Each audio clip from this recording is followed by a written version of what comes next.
Let's look at some examples. Which word seems more formal?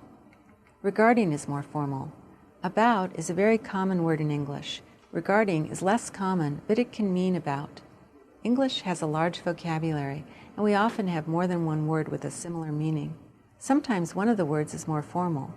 If you're interested in why one word is more formal than another, it's basically because English is made up of vocabulary from German and French Latin. The words of French-Latin origin are more formal than those of German origin. Regarding is of French origin, and about is of German origin. So how about this example? Which one is more formal? Provide sounds more formal than give. Now let's look at these three words. Which one sounds the most informal? Right, the word stuff is very informal. To sound more formal, use another verb instead of a phrasal verb. In this example, you can see that we have a phrasal verb, talk about, and the verb discuss. So which do you think is more formal? If you said discuss is more formal, you're right.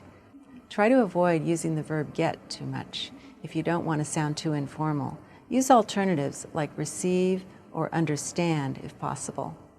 Now look at this. Why is the first example more formal? By not using contractions like I'm, doesn't, and I've, we make the writing more formal. Also, did you notice how in the very informal email, ASAP was used instead of as soon as possible? Using abbreviations like this, or info instead of information, is very informal. The last thing that you might have noticed is that in the informal email, some words were left out. Instead of saying, it'd be great, we can write great.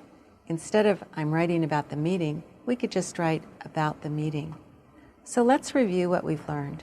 We decide how formal to be based on who we are writing to, and we can make the language more formal by changing the vocabulary. Look at this table. This summarizes the ways we can change formality.